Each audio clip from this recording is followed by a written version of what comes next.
నమస్తే అండి. నేను మీ లక్ష్మీ చౌదరిని. వెల్కమ్ టు మిస్టరీ మధురములు తెలుగు ఆడియో స్టోరీస్ ఛానల్ని సపోర్ట్ చేస్తున్న అందరికీ thank you so much. Brindavanam part 128తో మేము ముందుకు వచ్చేసాను. కథలోకి వెళ్ళే ముందు వీడియోకి లైక్స్ హైప్స్ ఇవ్వడం మాత్రం మర్చిపోకండి యార్. అలాగే నచ్చితే మీకు తెలిసిన వాళ్ళకి షేర్ చేయండి. ఇక ఆలస్యం చేయకుండా కథలోకి వెళ్ళిపోదాం. నిఖిత వాళ్ళ నాన్నతో ఫోన్ మాట్లాడడం అయిపోగానే ఎక్కడ నా హీరో అని అడుగుతుంది ఐషుని. నా కాదు ఆ కంగారు ఆంటీ, ఎన్నిసార్లు చెప్పాను మీకు నా అనొద్దని అంటూ ఎంటర్ అవుతుంది ఆశి. అబ్బా, ఈ పిల్ల రాక్షసి మళ్ళీ వచ్చేసిందిరా బాబు, నా పాలిట శత్రువులా తయారైంది అని కొనుక్కుంటూ అదే అదే మీ డాడీ ఎక్కడా అని అడుగుతుంది నిఖిత. మా నాన్నతో మీకేం పని అని కళ్ళు చిన్నవి చేసి అడుగుతుంది ఆశి. నన్ను ఇంత కష్టపడి సేవ్ చేశారు కదా, కనీసం థ్యాంక్స్ అయినా చెప్పాలి కదా. మీ ట్యాంక్స్లేమీ మాకు అక్కర్లేదు. ఆ ప్లేస్లో మీరు కాకపోయినా ఇంకెవ్వరున్నా మా నాన్న అలాగే షేవ్ చేస్తారు అని అంటుంది ఆశి. మీకన్నా మీ అమ్మాయికి ఎక్కువ జెలస్గా ఉందండి వాళ్ళ నాన్న గురించి. అసలు ఒక్క మాట కూడా మాట్లాడనివ్వట్లేదుగా వాళ్ళ నాన్న గురించి అని ఐషుతో అంటుంది నిఖిత. ఐషు చిన్నగా నవ్వుతూ, మన ప్రవర్తనను బట్టే తన ప్రవర్తన కూడా ఉంటుంది. మీరా నా హీరో అనడం మానేస్తే తను పెద్దగా పట్టించుకోదు ఏది. మీరు స్టార్టింగ్ అలా మొదలు పెట్టేసరికి ఇక తనకు అనుమానం అలా ఉండిపోతుంది. ఆశి, నువ్వెందుకు వచ్చావు, అప్పుడే ఎందుకు లేచావు అని అడుగుతుంది ఐషు. మెలకు వచ్చేసిండమ్మా, మేం బ్రష్ కూడా చేసేసాం. నాన్న నిన్ను పిలుచుకురమ్మన్నారు. అలాగే ఈ కంగారు ఆంటీని కూడా రమ్మన్నారు. ఏటో క్వశ్చన్స్ అడగాలంట ఈ ఆంటీని అని మొహం అంతా సీరియస్గా పెట్టుకొని చెబుతుంది. అరే, తొందరగా పదండి, శివాంశ్ గారు రమ్మన్నారు. ఈ విధంగా ఆయనతో మాట్లాడే అవకాశం దొరికింది అని ఫాస్ట్గా ముందుకు అడుగులు వేయబోతుంటే, హలో కంగారు ఆంటీ, కొంచెం తగ్గండి, ముందు మేము వెళ్తాం, మీరు మా వెనక రండి, రా బుచ్చమ్మ అంటూ ఐషు చేయి పట్టుకొని ముందు వెళ్తుంటుంది ఆశి. బాబోయ్, ఈ బొడ్డది మరీ సేల్ రాకాసులా ఉంది. ఈ పిల్లని ఎలా మచ్చిక చేసుకోవాలో, అసలు వాళ్ళ నాన్న మాట ఎత్తితే ఒప్పుకోవడం లేదు అని అనుకుంటూ ఐషు వాళ్ళతో పాటు రూమ్లోకి ఎంటర్ అవుతుంది. అప్పటికే ఆయు కూడా లేచి ఫ్రెష్ అవడంతో ఇద్దరు కలిసి ల్యాప్టాప్లో ఏదో గేమ్ ఆడుతూ ఉన్నారు. నిఖితకి ఆటోమేటిక్గా శివుని చూడగానే కళ్ళు మెరిసిపోతాయి. పరిగెత్తుకుంటూ శివ్ ముందుకు వెళ్ళిపోయి, థ్యాంక్ యూ శివాంశ్ గారు, నన్ను సేవ్ చేసినందుకు అని షేక్ హ్యాండ్ ఇవ్వడానికి చెయ్యి ముందుకు చాపుతుంది. శివ్ అదేం పట్టించుకోకుండా ఇట్స్ ఓకే అని శివ్ ఆయుతో మాట్లాడుతూ గేమ్ ఆడుతూ ఉంటాడు. కనీసం తన వైపు కూడా చూడలేదు అని చిన్నబుచ్చుకొని చేయి వెనక్కి తీసుకుంటుంది నిఖిత. అది గమనించిన ఐషు, కన్నా తనని కూడా రమ్మన్నా ఉంట, వచ్చింది చూడు అని పిలుస్తుంది ఐషు. ఒక 5 నిమిషాలు బుజ్జి, ఈలోపు మీరు బ్రేక్ఫాస్ట్ చేసేసేయండి, ఆల్రెడీ ఆర్డర్ ఇచ్చాను, వచ్చేసింది, అక్కడ టేబుల్ మీద ఉన్నాయి చూడు అని చెబుతాడు శివ్. మీరు తినరా మరి అని అడుగుతుంది ఐషు. ఈ గేమ్ ఫినిష్ అవగానే తింటాను అని ల్యాప్టాప్లో గేమ్ ఆడటంలో లీనమైపోతారు తండ్రి కొడుకు. నాన్న, మరి నేను అనుకుంటూ వెళ్ళి శివ్ ఒళ్ళో చేరుతుంది ఆశి. శివునే చూస్తూ కూర్చుంటుంది అక్కడ నిఖిత. అది గమనించిన ఆశి, చూపు తిప్పు అని సైగ చేస్తుంది. నా ఇష్టం అన్నట్లుగా రెక్లెస్గా సైగ చేస్తుంది నిఖిత. ముక్కు కోష్ట అంటూ సీరియస్గా సైగ చేస్తుంది ఆశి. నిఖిత, రా బ్రేక్ఫాస్ట్ చేద్దాం అని పిలుస్తుంది ఐషు. థ్యాంక్ యూ, చాలా ఆకలిగా ఉంది, ఆ స్టూపిడ్స్ సరిగ్గా ఫుడ్ కూడా పెట్టేవాళ్ళు కాదు అని అంటూ ఐషు దగ్గరికి వెళ్తుంది. ఆశి, నువ్వు కూడా రా అని ఐషు పిలిస్తే, మీరిద్దరూ తినండి బుచ్చమ్మ, నేను నాన్న అన్న తింటాం అని అంటుంది. మీ పేరు ఐశ్వర్య కదా, బుజ్జి అని బుజ్జమ్మని ముద్దు పేర్లు పెట్టారా వాళ్ళు, సో క్యూట్ అని అంటుంది నిఖిత.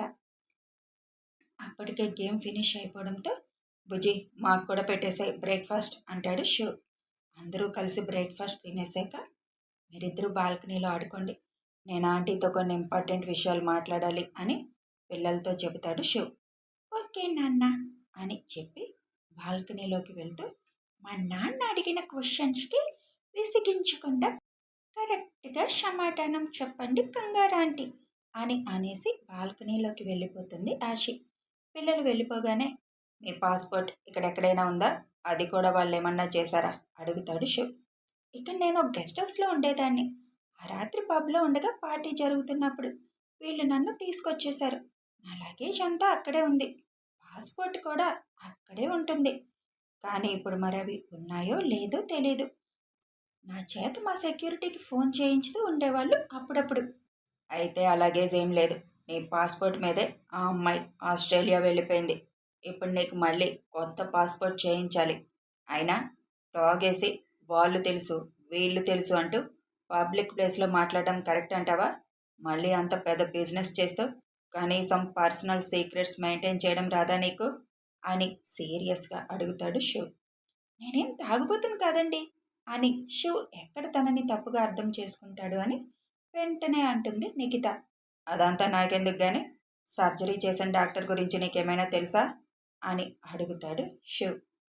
తనను కూడా నాతో పాటే కొన్నాళ్ళు ఆ రూమ్లో ఉంచారు. కానీ ఏమైందో ఏమో తెలీదు. సడన్గా ఒకరోజు ఆవిడ్ని ఆ రూమ్ నుంచి తీసుకువెళ్ళిపోయారు. తర్వాత మళ్ళీ తీసుకురాలేదు.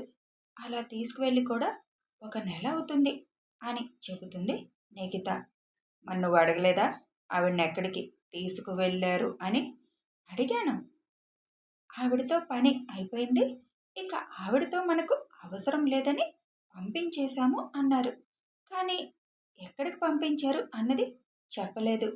అసలు ఆవిడ బతికి ఉందో చనిపోయిందో కూడా నాకు తెలీదు. ఆవిడింక లేదు. ఆ మాత్రం అర్థం కాలేదా నీకు వాళ్ళ మాటల్లో? వాళ్ళెవరూ నీతో మిస్‌బిహేవ్ చేయలేదా అని అడుగుతాడు. చేయడానికి ప్రయత్నించారు సార్. కానీ హెడ్ ఉన్నాడు కదా! మాస్క్ పెట్టుకొని ఉంటాడు. దున్నపోతుగాడు. ఆ దున్నపోతుగాడికి నేను భార్యగా వెళ్ళాలంట. నన్ను భార్యగా చేసుకొని నా ఆస్తి మొత్తం మీద తను పెత్తనం చేయాలని కోరికంట. తను మీకు మేడం, తనని టచ్ చేస్తే మాత్రం చంపేస్తాను మిమ్మల్ని.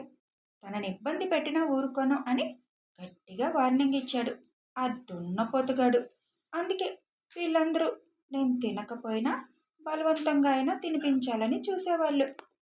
అది విన్న శివ్, ఐషు ఇద్దరూ ఆశ్చర్యపోతారు. అంత వార్నింగ్ ఇచ్చినా కూడా నేను ఫుడ్ తినకుండా ఎప్పుడైనా అరిస్తే ఈ ఎదవలు ఏం బాగేవాళ్ళు తెలుసా సార్? రేప్ చేసేస్తాం అందరం కలిసి అనేవాళ్ళు. అప్పుడప్పుడు భయం వేసేది. అతని మాట లెక్క చేసి వీళ్ళు నన్ను ఏం చేయకుండా ఉంటారా అని. ఒకరోజు అలాగే ఒకడు నా ఒంటి మీద చేయి వేయబోయాడు. వాడి బారి నుంచి ఎలాగో తప్పించుకొని డోర్ లాక్ చేసుకొని ఆ రూమ్లోనే భయంగా ఉండిపోయాను. మిగతా వాళ్ళ బాస్కి చెప్పినట్టున్నారు. అప్పటికప్పుడు ఆస్ట్రేలియా నుంచి వచ్చి వాడిని చాలా దారుణంగా నా కళ్ళ ముందే చంపేశాడు. నీతో చాలా పనుంది బేబీ. నిన్నెవరైనా టచ్ చేస్తే వాళ్ళని ఇలాగే చంపేస్తాను. నువ్వేం భయపడవసరం లేదు అని చెప్పాడు. అప్పటినుంచి చావు భయంతో అందరూ జాగ్రత్తగానే ఉండడం మొదలుపెట్టారు. కానీ నిన్న కూడా ఒకడు బెదిరించాడు సార్, రేప్ చేస్తానని. వాళ్ళకి వావి వరసలు ఏమీ లేవు సార్. చావు భయంతో మాత్రమే నన్ను టచ్ చేయలేదు. అందుకొక విధంగా నేను అదృష్టవంతురాలనే. నిన్ను పెళ్లి చేసుకోవడం ఏంటి? ఆల్రెడీ నీ రూపం మార్చిన గర్ల్ ఫ్రెండ్ ఉందిగా మరి. దాన్నేం చేస్తాడు వాడు? తను వాడి గర్ల్ ఫ్రెండ్ కాదు సార్. ఓన్లీ బెడ్‌షీట్ చేసుకునే అమ్మాయి అంతే. వాడు తెలివిగా తన పగ కోసం అమ్మాయిని వాడుకోవడం మొదలుపెట్టాడు. ఒకరోజు ఇక్కడే వాళ్ళు మాట్లాడుకుంటుంటే నా చెవిన పడ్డాయి. పనైపోగానే ఆ అమ్మాయిని చంపేయాలనుకుంటున్నారు వాళ్ళు. ఎందుకంటే ఒకే మొహంతో ఇద్దరు ఉండకూడదు కదా!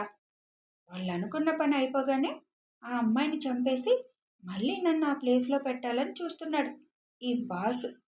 అసలు వాళ్ళు ఏ పని మీద ఇదంతా చేస్తున్నారో నాకు తెలియదు సార్ అని అంటుంది నిఖిత. నువ్వు తాగి తిక్కవాగుడు వాగకుండా ఉండుంటే నీకు ఈ పరిస్థితి వచ్చేది కాదు.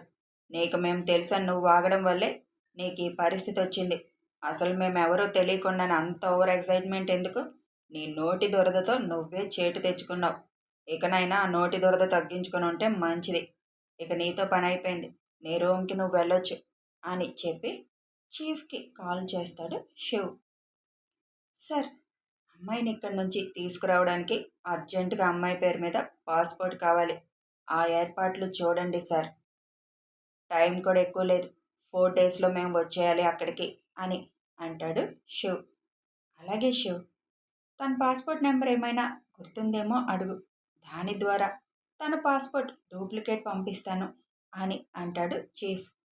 శివ్ వెళ్ళమన్నా వెళ్ళకుండా అక్కడే లేచి నిలబడి ఉన్న నిఖితని, పాస్పోర్ట్ నెంబర్ నీకు ఐడియా ఉందా అని అడుగుతాడు. ఉంది అని టకటక నెంబర్ చెప్తుంది నిఖిత. వెంటనే ఆ నెంబర్ని చీఫ్కి సెండ్ చేసి శివ్ పిల్లల దగ్గరికి వెళ్ళిపోతాడు. నువ్వు వెళ్ళి రెస్ట్ తీసుకో నిఖిత, లంచ్ టైంకి పిలుస్తాను అని చెబుతుంది ఐషు. ఏంటండి, కనీసం షేక్ హ్యాండ్ కూడా ఇవ్వడం లేదు అని అడుగుతుంది ఐషుని.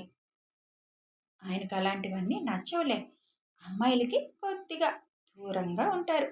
అందులో నీ రూపంలో వచ్చిన అమ్మాయి నిన్ను కూడా తప్పుగా అనుకునే అంతగా క్రియేట్ చేసింది, ఆ ఎఫెక్ట్ ఉంటుంది కొద్దిగా.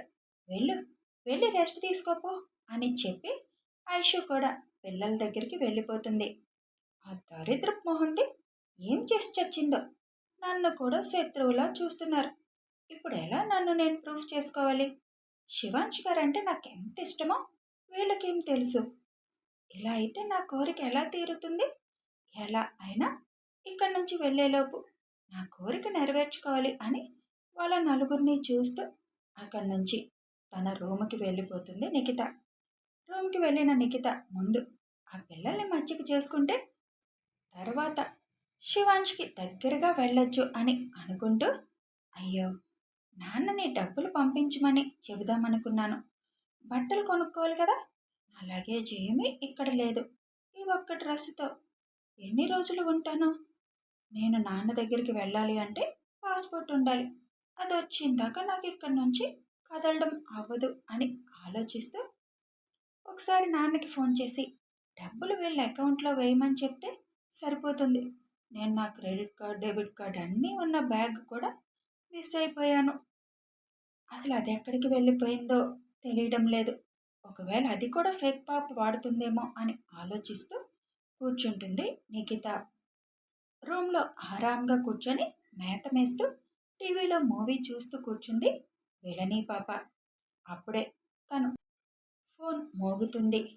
అబ్బా, అక్కడ అర్ధరాత్రైనా ఈ బాస్ మాత్రం నిద్రపోకుండా నన్ను చావగొడుతూనే ఉన్నాడు, మళ్ళీ ఇప్పుడేం గుర్తొచ్చిందో అని విసుక్కుంటూ ఫోన్ లిఫ్ట్ చేస్తుంది. హలో అనకముందే అవతల నుంచి ఒక్క ఇన్ఫర్మేషన్ కూడా సరిగ్గా పట్టలేవా నువ్వు? అసలు ఆ శివాంష్ వాళ్ళు మలేషియా రానేలేదు అని అరుస్తాడు అనంత్. లేదు బాస్, నేను కరెక్ట్గానే విన్నాను, వచ్చాడు, 1కి 2 సార్లు క్లారిటీ తెచ్చుకొని మీకు చెప్పాను అని అంటుంది విలనీ పాప. మలేషియాలో ఉన్న అన్ని పెద్ద హోటల్స్, గెస్ట్ హౌస్ అన్నీ జల్లెడ పట్టారు మన వాళ్ళు. అసలు అలాంటి వాళ్ళు ఎవరు ఇక్కడ లేరు. పైగా ఫ్యామిలీతో వచ్చాడంటున్నావు, ఆ ఛాయలు ఎక్కడా లేవు, అక్కడే ఉండుంటాడు అని అంటాడు అనంత్. అతనేమన్నా హోటల్స్లో ఉండడానికి సాధారణ బిజినెస్ మ్యానా? మిలీనియర్. అతనికి ఒక ఓన్ హౌస్ ఏదో ఉండి ఉంటుంది అక్కడ. హోటల్స్లో ఉండాల్సిన కర్మ అతనికేంటి? అతనికే పెద్దిల్లు ఎక్కడో ఉండుంటుంది. అతను అన్నీ సీక్రెట్గానే ఉంచుతాడు కదా, మనకి ఎలా తెలుస్తుంది వాళ్ళ గురించి ఇన్ఫర్మేషన్? ఏ మారువేషాలలో తిరుగుతున్నాడో సెక్యూరిటీ పరంగా కూడా ఆలోచిస్తాడు కదా అని అంటుంది. ఇదంతా కాదు, నువ్వు ఒకసారి కరెక్ట్ ఇన్ఫర్మేషన్ కనుక్కో. వాళ్ళు మలేషియాలో నిజంగానే ఉంటే ఇక్కడే పని పూర్తి చేసేద్దాం. లేదు వేరే కంట్రీ ఎక్కడికైనా వెళ్ళారంటే అక్కడే పని పూర్తి చేయొచ్చు. ఇండియాలో కన్నా బయట అయితేనే తొందరగా మన చేతికి చిక్కుతారు అని చెప్పి ఫోన్ కట్ చేసి వెంటనే ప్యారిస్లో ఉన్న తన స్థావరానికి ఫోన్ చేస్తాడు. వెంటనే టీం మెంబర్ అలర్ట్ అయి ఆ హెడ్తో ఫోన్ మాట్లాడమని చెప్తాడు. తేడాగా మాట్లాడితే బుల్లెట్ దిగిపోతుందని అతని నుదురు మీద గన్ పెట్టి ఫోన్ అతని చేతికిస్తారు. వాళ్ళు చెప్పినట్టే ఏ అనుమానం రాకుండా ఫోన్ మాట్లాడతాడు హెడ్. కాసేపు మాట్లాడి ఫోన్ పెట్టేస్తాడు అనంత్. ఈ శివాంష్ ఎక్కడికి వెళ్ళినట్టు ఎలా తెలుస్తుంది అని ఆలోచనలో పడి, ఒకవేళ అంకుల్కి తెలుస్తుందేమో, వాళ్ళు టచ్లో ఉంటున్నారు కదా అని వెంటనే చీఫ్కి కాల్ చేస్తాడు అనంత్. కథ కొనసాగుతుంది. పాపం ఈ అనంత్ గడికి ఆల్రెడీ నిఖిత అక్కడి నుంచి ఎస్కేప్ అయిపోయిందని, శివ్ ఆల్రెడీ రంగంలోకి దిగాడని తెలిస్తే ఏమైపోతాడో. కథ నచ్చితే లైక్ చేయండి, షేర్ చేయండి, కామెంట్స్ రూపంలో మీ అభిప్రాయాలు తెలపండి. సబ్స్క్రైబ్ చేసుకొని సపోర్ట్ చేయండి. Thanks for watching.